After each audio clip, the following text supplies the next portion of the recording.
Hello and welcome to today's episode of LogicBox. And on the show today, well, I will refer to him as an icon, a legend. Many times we wait for our legends or icons not to be with us anymore before we start paying them homage. The guy has won BET Awards, Ghana Music Awards. Now he's about to start his tour. He's progressed year on, year in. And ladies and gentlemen, Stonebwoy. Stonebwoy, thank you very much for coming on the show. How you doing, sir? Blessings. I love the introduction. Yeah? Sometimes I even forgot some of the things that I do or that I did. You know what I mean? And they're amazing things. When it catches my attention, I become very grateful. And then that is the moment where I realize the value of it. You know, so it's good that sometimes we're reminded of the capability that we have, and in as much as the things that we have been able to achieve as well. So thank you very much. I'm honored with that introduction. There's one thing that you probably don't, I don't know whether you remember this or not, but I actually met you for the first time 10 years ago. And it's actually around the same month. This was back in 2013. Yeah. At the Gooba launch. Yeah. And you were with Castro. Yeah. And I think it was Big Nash you was with as well, the three of you. Yeah. And of course, at that time, Castro was the one that everybody knew. So I went to Castro to speak to Castro. Castro said, I asked him a few questions. He answered and he said, "This is Stonebwoy, up and coming artist. Yeah. He's fire." And he got you to spit something. And the energy, the hunger from you was unbelievable. And here you are today. Yeah. So it's not the first time I can proudly say I actually saw you from the outset. And what you displayed that day, it's not surprising that you are where you are today. So again, welcome. Thank you to the very show. much. And I want to use this opportunity to say thanks to Castro. You know, he's left a mark that can never be removed. And I pray that he continues to be celebrated even better than we do him as an artist, you know what I'm saying? So you don't know, big respect.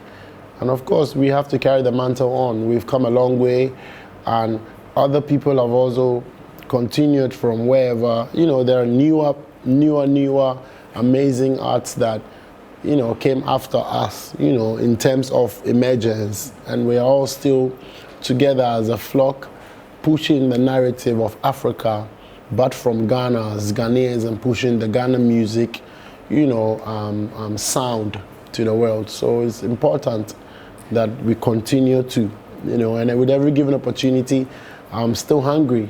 Yeah. You know, I've never left my hunger, you know? Yes, Naya. No, I know that. It's just like no matter how big your stomach is, you still have to eat, you know?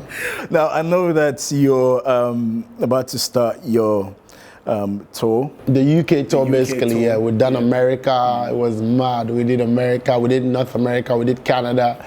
Yo, it was amazing. Like, and it's the fifth dimension. It's the Fifth Dimension album, a fifth studio album, and now we're actually doing the London one, the UK one, basically, because we have Birmingham. We have Manchester on the 26th at the Canvas. You know, it's quite intimate crowd, and of course, so with every opportunity, you know what I'm saying, you guys have to pull up. Let's do it on a Thursday, 26th of October at the Canvas, and then 27th of same October, Friday, the next day is inside Birmingham at the O2 Academy 2. And then on Sunday, the 29th, we're here in London. Big fire, you don't know. Yeah, Sunday at the Electric Brixton. So you don't know. When I speak to artists such as yourself, I'm always keen to know a bit about your background, because what we tend to find out is what is projected in front of us. But behind everyone, there's a story. Yeah. And, you know, this, as the saying goes, you're a product of your environment. Yeah. And you've always represented Ashiaman. Aye, to the word. What is it about Ashiaman that influenced you for you to become the artist you are today? Thank you. If you haven't heard, then you're hearing it for the first time. Ashiaman is a city, one of the biggest cities in Ghana, located right about 30 minutes away from the airport. You know, the Kotoka International Airport for all my internationals. So once you land, by the 30th minute, you should have driven into Ashaiman, which crosses over to Tema.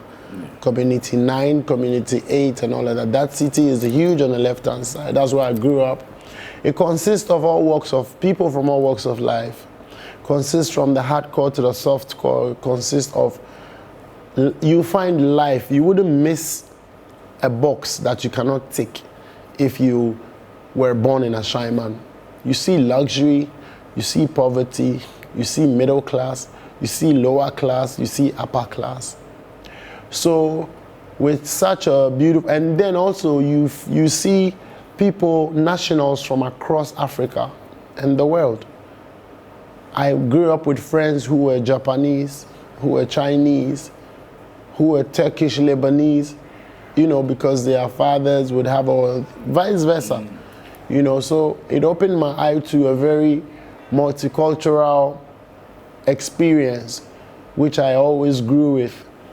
Being that, of course, bringing it to the musical side, dancehall and reggae was more dominant in that era, whereby Afrobeat, what you call it, whereby African music would be most dominant in terms of a high life music. So growing up in the I was born in the late 80s, late 80s, you know what I'm saying? So that's how I picked up my influence and my struggle and stories. And Ashaiman I couldn't have chosen anywhere else to grow up than the beautiful city of Ashaiman. Well, so that has influenced my music. I also grew up in Kotobari, Newtown. You are close to us. Yeah, it's a replica. When you talk about Ashaiman, you have Ashaiman, you have cities, similar cities with similar content. Yeah. You know, like the Newtown, Nima, Mamobi, Mamprobi, Shukura, even some parts of Adabraka, Kasua, Bujumbura, spread across where there are slums. You're talking about multicultural ethnicity locked up in one zone. It's a melting pot. That's what you're talking about when you talk about Ashaiman. Yeah, I'm just describing it. Yeah. Now you touched on the fact that it influenced you. Yeah. But musically, you know, what are some of the musicians that influenced you? Of course. Many musicians still continue to influence me. But if you mean in terms of growing up, then I think I grew up on high life music, because in the early 80s, you know, we picked up music into our subconscious, which formed the motherboard of whatever we are without knowing. So growing up, I realized that, I found out that we have big high life legends ranging from E.T. Mensah to J. Double Ambule, to Reggie Rockstone, to Pat Thomas, to Osibisa, to the Ramblers Band, to the Kojoin Tree and his bands at them time there, to the Alpha Blondies, to the Terry Bone Chackers, to the Yogi Doggies, to the Akosua Japons, to the Saminis, to, you know what I'm saying? So it's a big catalog, to the Bookbacks, to the VIPs, to the TikToks, to the Obrafuos. Wow. See? Yeah. I think I've mentioned quite, you know, to the 4X4s,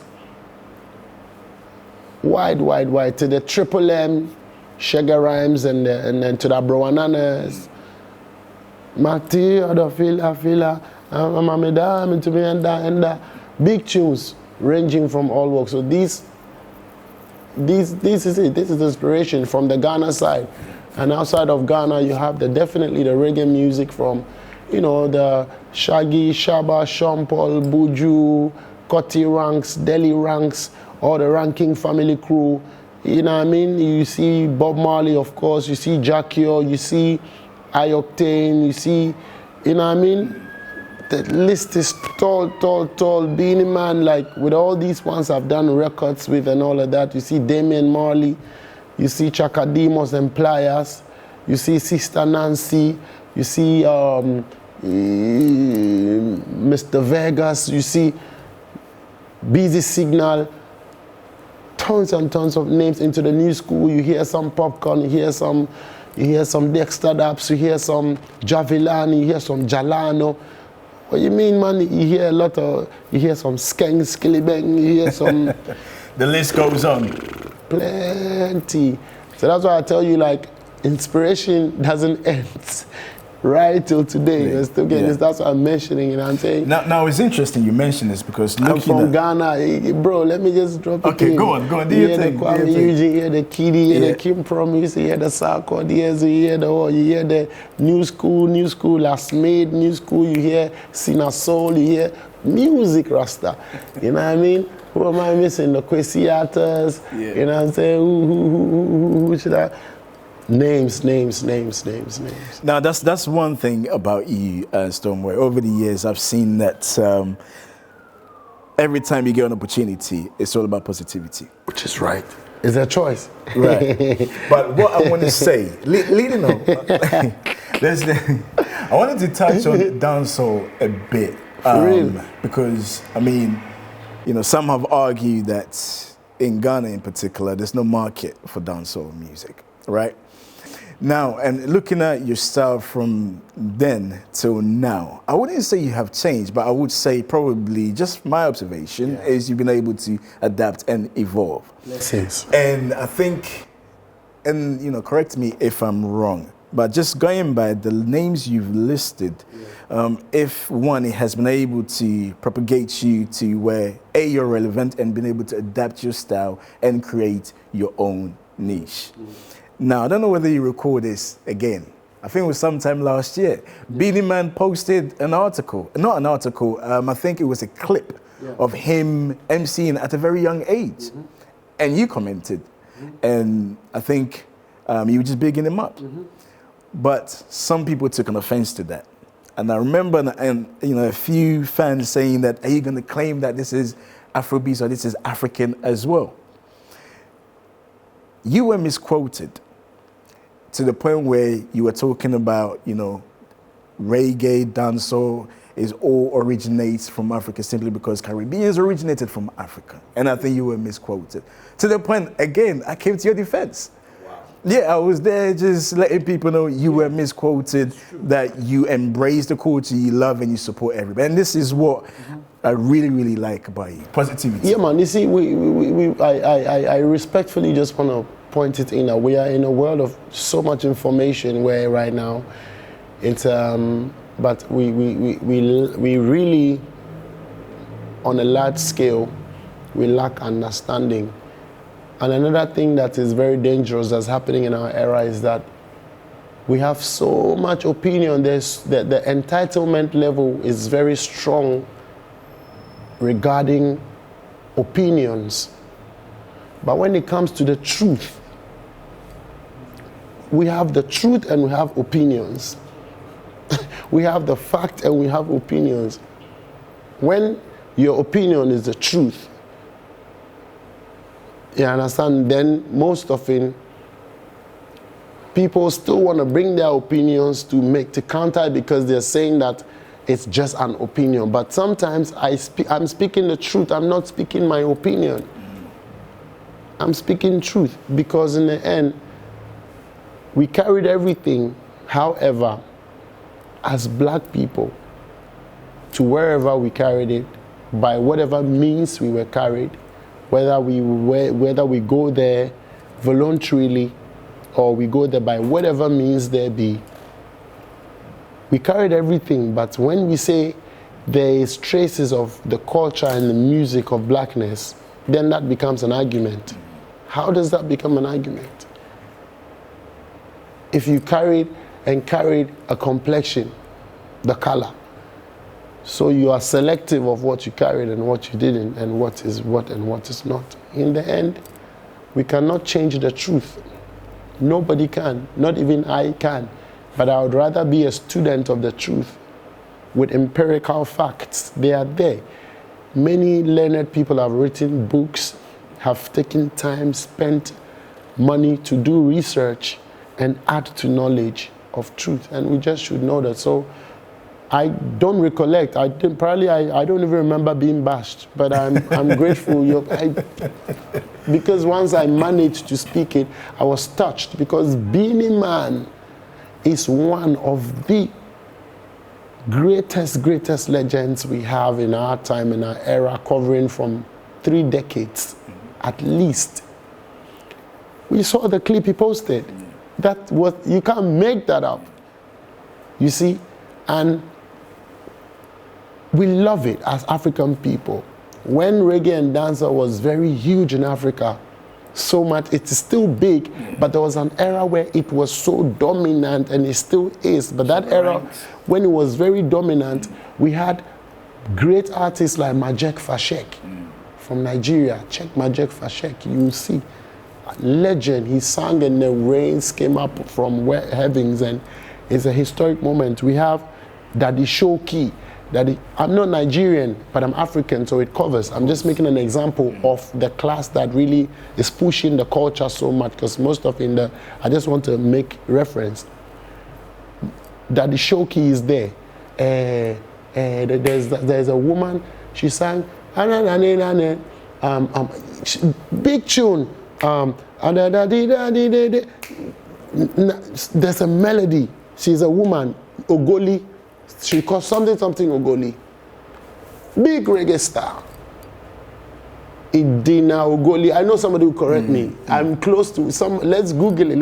Where the Ogoli will find it. Obin punching man. Why this is conversational. James, did you try and see some Ogoli? Edna Ogoli. Edna Ogoli. But I think Edna Ogoli. Yes. You should know. You're Nigerian. You should know. Yeah. Edna Ogoli. Not only Edna Ogoli, there are legends in reggae. So at the time when reggae was huge. To be honest, African music was also still huge, but we cannot deny the time where reggae was really meaningful, and dancehall was, especially reggae, was very meaningful to the continent in terms of where reggae music was sing to the repatriation and to the rebellion that's happening, to the coup d'etats, and to the to especially in South Africa, the apartheid situation that was going, and Bob Marley's them would sing about.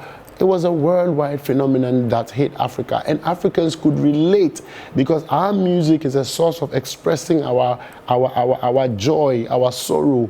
You know what I'm saying? So I don't know how it doesn't fall into the category of black music, reggae music, dancehall, soca, all of that. I don't know how it doesn't. I know of a truth that it does. Yes. This is not even an opinion. So when I speak regarding blackness, and we're Black History Month. What are we celebrating? Are we selecting pieces and pieces to just speak about, or we are actually recognizing us as one people with the same information in our DNAs and all of that, including our music and creatives and music and creativity? So, and I think that's... Anybody who would bash me, I believe that they are expressing their opinion, but let's all go to the truth. Let's leave our opinions, go to the truth, and learn something. Now, speaking of truth, when it comes to artists, I think it's a bit of an unwritten law in Ghana that outsiders are treated well, foreigners are treated well. And there's a perception that, and there's a belief within the Ghanaian community that Ghanaians don't actually treat each other that well. And this is just my opinion. I think that has also transcended into the music sphere. Thanks to social media and technological advancement, these days, not so much of journalists, but bloggers. And one thing I have noticed is the consistent negativity about artists.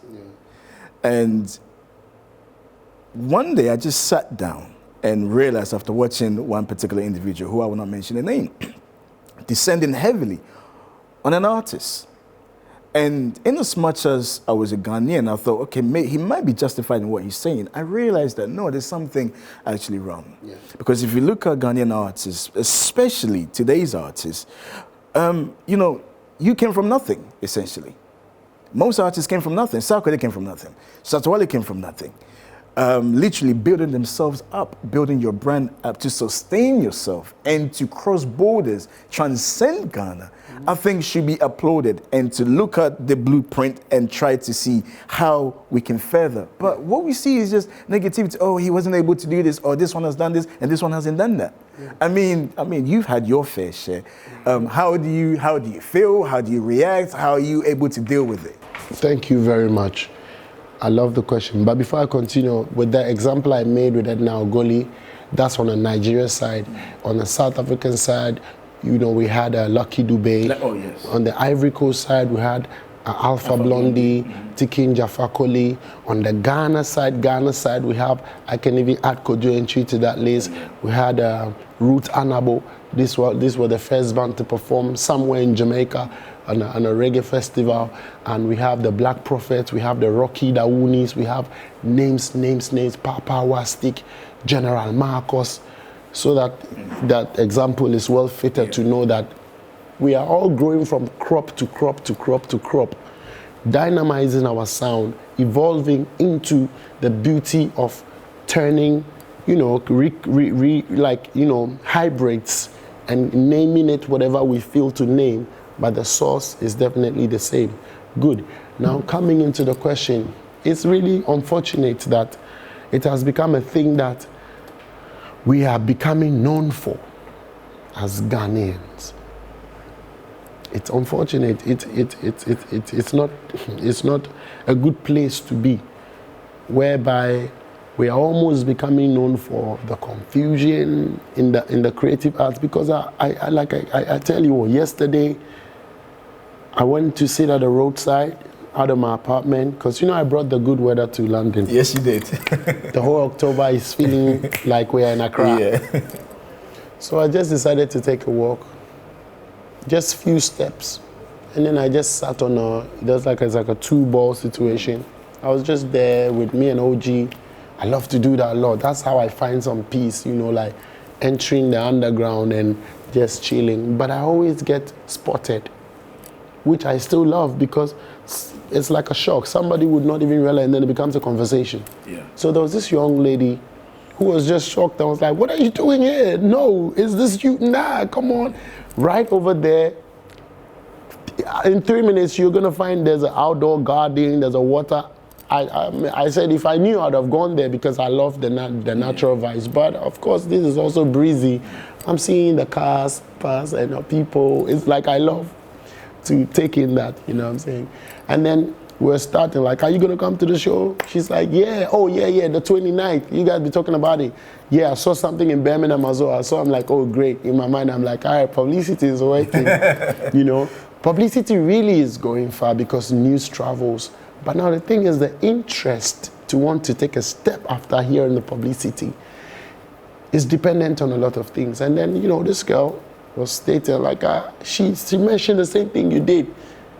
And she specifically said she thinks there's not much investment in the craft by Ghanaian, and she's a Ghanaian, and this is random, and then there's too much negativity in the meet, too much beefs, too much whatever, but you're doing amazingly well. These are her own words. I love your album.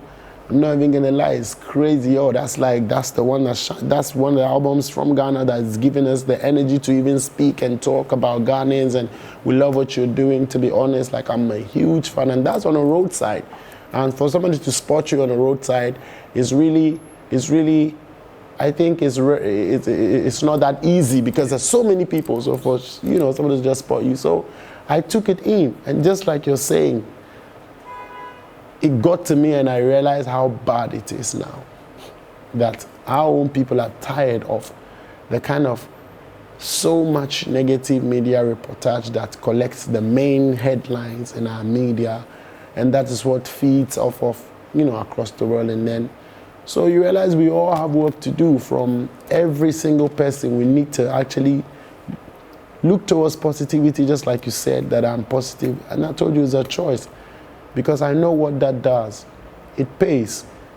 It gives people the interest to want to get into, to come out, to get involved. Already, we're suffering from, financing and other things which I'm opening up, to be honest, in terms of, you know, because even look, even the African governments are loaning IMF, etc. So you can imagine when it trickles down to the African arts industry. That's the reality, you know what I mean? So it's not like there's money sitting anywhere that is, you know, like, you know, excess capital that is sitting anywhere. In as much as I beg to say that I think, if I take myself out of the box, I think that Nigerians have worked their ways and are still working their ways out a lot to be able to get capital to push in their industry. It's not like ours. And then we too, we like to be so, it's sad when it has to be this that we are gradually being known for. Where meanwhile some of us are also pushing a positive narrative. You don't find me coming at anybody intentionally wanting to gain any kind of buzz, because in as much as I want to succeed, I definitely know that somebody wants to also succeed. The least I can do is to wish that somebody's zero success is going to account for my success. It doesn't work like that. Your success indirectly would affect me and directly affect me if I know you in person. And that does me good more than your failure. Your failure does not guarantee my success. Imagine if I am at level 1 and I pray that you go to level 0. It doesn't make me the best guy. But Stonebwoy, it's all well and good saying, you know, you don't go after people. Okay, that's great. But people do come after you. Because I'm doing something good. And I want because I'm doing so many things right. In the smart sense, yes. It's just like when you see that, yes, that's all I can say, you know what I'm saying? And I'm happy that you know and other people know that I have never come at anybody unprovoked, even if I'm provoked. Okay, let's talk about this and we'll move on. Is there a real issue between Stonebwoy and Shattawale? Nah, let's go to the next question. None whatsoever. Let's go to the next question, please. No, I'm not trying to feed into the negativity at all. We're not. But I just want to... That's why we have to go to the next question. I understand. I'm telling you, in all peace and in all progress sake. Next question. Because right, you know what it will be? It will add up to that conversation. No, I'm not. Stonebwoy. So let's leave that for the fans. Allow me to interject. Let's leave that for the fans. Yes. You see, this platform is a big one. We need to use that time to push. Absolutely. So let's move on to the next question, I promise. But since creation of man, okay, there's been conflict, disagreement, so on and so forth. By the end of the day, men will sit around the table and find a resolution, okay? And so, that's why I'm asking, is there a problem? If no, there are still bombs flying in Israel and as in we Gaza. speak now, but in the end, to bring a peaceful solution would mean that women will have to sit around the table to strike peace. To move on, because there are so many other things that are more important as well. Yeah. There's hunger, people need food. Things have to be done, people need water. There's a lot of things that we have to move on to. That's why we have to move on to the next question.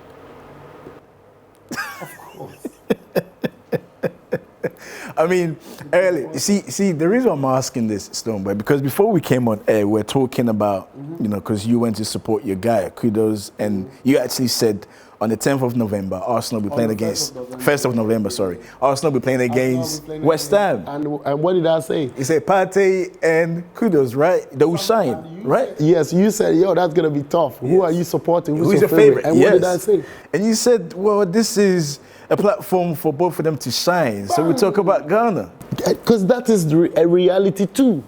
So why would we focus on one of the other realities, which would be that who is your favorite? That is also a reality. But look at the other reality, that Ghana is on the left team and same Ghana is on the right team. And these are two great icons. Partey is a senior performer to Kudus. Kudus just came into the English Premier League not more than 2 months, just to be fair. And Partey has been hoisting the flag for a very long time and breaking all the doors and all of that. So if another brother has come to add and they are even clashing, all I, Stonebwoy, see is Ghana representing in the helms of affairs at the foremost part of performance that day. So all I see is Ghana, Ghana, Ghana, because both of them are going to shine. And these things, you see them in Messi and in Ronaldo. You see? But look at the beauty of it, where this, if assuming Messi and Ronaldo were from Portugal or Argentina, that would be like some massive situation. So now you have Partey and you have Kudus, who are not even rivals in any form. The first thing my mind went to is to see a shine of Ghana, and this is going to help elevate this negative mindset, because it's choice. It's going to be moving a little bit gradually. When I went to the stadium, I didn't even imagine that news is going to fly this high, because me, I do from my heart. And that's one of my kid brothers. Kudus is really a best friend to my kid brother. You know what I'm saying? So I'm like a big brother to them. And respect is very reciprocal, and I respect them both even more, because I have to prove, I have to show respect for them to be able to, in quote, emulate. So that means that the respect that's going to come from me has to even be more. It cannot be less, because I'm the elder one, you feel me? So you don't know, that's just what I see. And that's why I said, let's move on to the next question. Maybe when he comes and sits here, he would be interested to explain. No, I get it. And also I understand where you're coming from, because, you know, this goes out, one page will just pick whatever it is and say, oh, Stonebwoy said this. I understand because your platform is powerful. Of course, but at the same time, there's nothing wrong in saying, hey, Partey is my guy, but hey, Kudos, yes, they will win. There's nothing wrong in that. No. There's zero wrong in that. I was chatting with Partey yesterday, of course, and Kudos is... So, I mean, you're using that example for me to have answered your question. That's what I was saying, because we all understand, you know, we all understand. Don't leave me hanging. I wouldn't, I'm sorry. Okay, but before it ends, without due respect, before it ends, I'll let you know that, you know, I'll let you know where I go. All right, okay, I can't cool. leave you hanging. All right, now let's talk about fifth dimension. Right? So don't leave me. That touched me. Don't leave me hanging. That touched me, brother. You've been through so many challenges. I can see that you're well trained now. You've had a lot of experience when it comes to media. And how did you know that? Of course, I can see it. I can see it. Let's talk to me about this album, because I've seen that you've got a few features on there. And one I was listening to yesterday was Angelique Kidjo. Yeah. Amazing. Forward I go, never returning now. The wilderness don't scare me. Straight to the top I am aiming now. Now gonna let no evil forces draw me out. Move like a straight line, not gonna run about. Stand confident, tall and stout. Man a military general, them a boy scout. Me tell them, man o jilo, man o jiboko, nana maila. Yeah, man o jilo. Mad thing. You know, blending Ewe, Patois, Pidgin is just like amazing. This is what I love to do. It's just like a kid drawing. When I'm doing my music here, I just want to paint a picture for the world to enjoy. So you find me doing all sorts of word play, some puns, and like it's amazing. That music, everlasting. Oh. To have had a collaboration with Angelique Kidjo. Nigga, I was not even born, bro. I was not alive. I was a spirit somewhere sitting down waiting to be born. And then I got a feature with Shaggy as well. My Lord. These are people that you would want to be like when you grow up, because these are people who have done music for 3 decades at least, and it can never look like they're going anywhere. These have become foundations. These have become ancestors in the game while they are alive. There can never be any level that I want to attain in this life more than to be this effective, to be this. The word is relevant, but I don't want to use relevant, but I'll use it anyway. To be this relevant by not doing anyhow. There were OGs before the IGs and are still OGs after the IG, bro. Did you record together in the same studio, or it was sent? It was sent to him. It was sent to her and Shaggy. But we met prior to that. Okay. But the song was recorded 4 years ago, and I knew that's a big tune. It's gonna have its own time. So when I got the opportunity, shout out to Denta, I always have to credit everybody that made it possible. She knew how much I love Angelique, and she was bringing her for the Guba Awards in Ghana, and she connected me, bro. I remember I was on the bed at like 9 a.m. My phone rang, bro.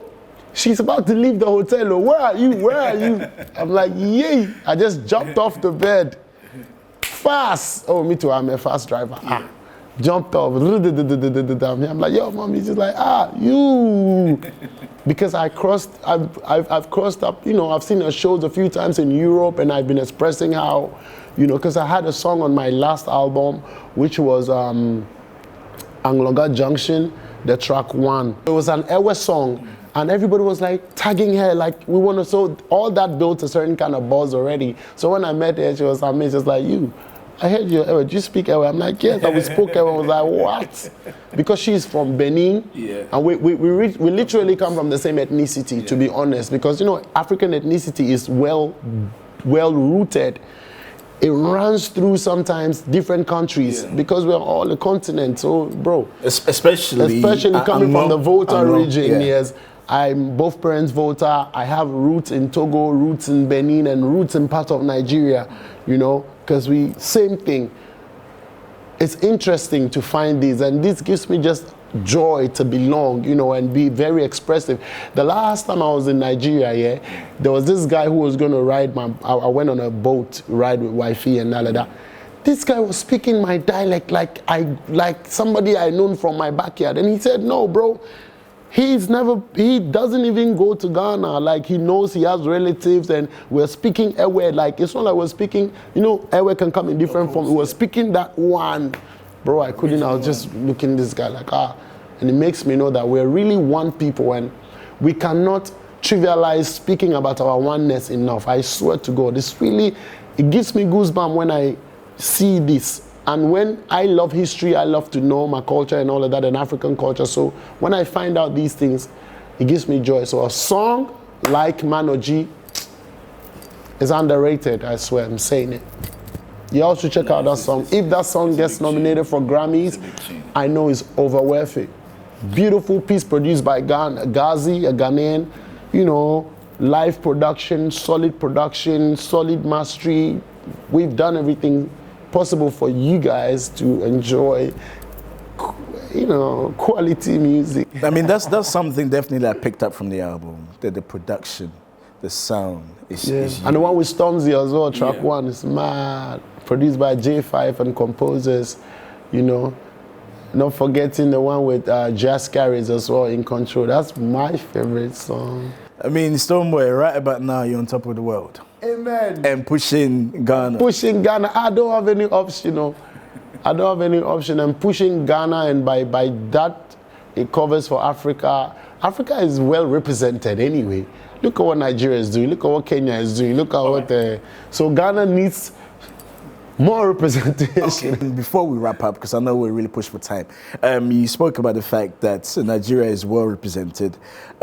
Many have said when it comes to Ghana, Nigeria music, because there was a time, I think like 2010, that space, Ghana was everywhere. Yeah, right? True. And right about now, not so much. The Azonto era, the hip life era. Absolutely. But now, if you look, when we talk about Afrobeats, because I heard your music playing in the gym, local gym the other day, right? I definitely would add. I definitely would add King Promise, Kiddy. Kwame Eugene, Kiddy, and I'll add Black Sherif as well for the frontier that's going on. Definitely Sarkodie.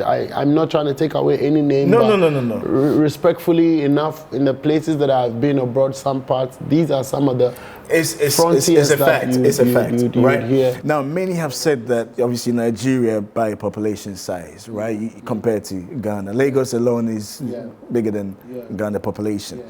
But then my argument is, if you look at the island, Jamaica, an island, but the music has transcended. I've said that a lot of times too, that it is an advantage, but that's not the focal point. That's not.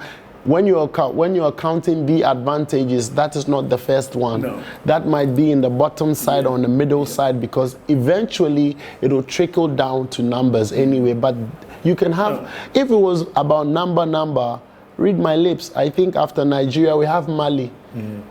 Mali should have been exactly, or probably. So my question so to you, it's not really the number one factor that separates the two. I don't buy it. So what is the issue? As an artist, a leading artist, an international artist, what is it that is prohibiting Ghana's music penetrating? So in comparison to Nigeria, is that what you're asking? No, just in general. Okay, just good. Nigeria, So but that was how the convo started. Yeah, so because you touched on Nigeria. If it's in comparison to why, then I think that of course there's a lot we also need to learn from them and emulate. And if it's not in comparison, that's good because we're just discussing the state. But we should be actually grateful. Me, if I was a person, I'll be grateful that there is a blueprint that you are using that is working.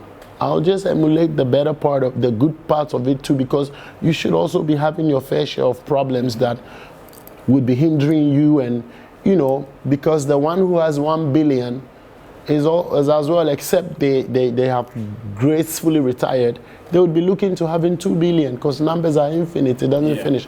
So they also have some things that they are doing well. But you that have like probably 100 or 200 should look at one who has a 1 billion, because then you have somebody to look at. If there was nobody ahead of you, then you have to go and think. But we do. Yes, yeah, we see what they're doing. We see how they're pushing, how they're moving. It's just as simple. It's simple, but it's not easy. Yeah. So if you asked me to contribute to the things that I guess could help, then I'll tell you that let us look at the better things that other people are doing that is pushing them. We add the good thing that we're doing also, and then it can also propel us into the bigger space, which will be definitely taking our craft very serious, eradicating so much negativity from the space with the information on the ground, so that when you go and look it up, it's all some positive and informative stuff that will let you see and know about somebody and see what's going on, you know what I'm saying? And then also continue to continue to be aware that there is a need for a lot of financial investment in terms of, pushing the music. Because right now, all the platforms are paying. So once they pay, then you should know that for you to get on there to make impact, you have to pay. So there's budget for everything. It involves that. I think from the Ghanaian scene, there's not enough or very little, executive or financial injection in terms of there's very little injection financially, because gone were the days you could find executive producers who are the financiers. But now I can tell you that I think all of us, most of us from Ghana who are pushing from our own resources that we're recycling.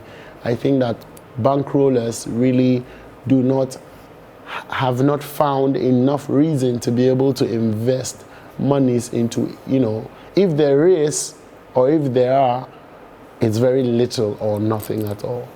So these things. And finally, just to touch because on, our music is great. You cannot tell me Ghana music is not great.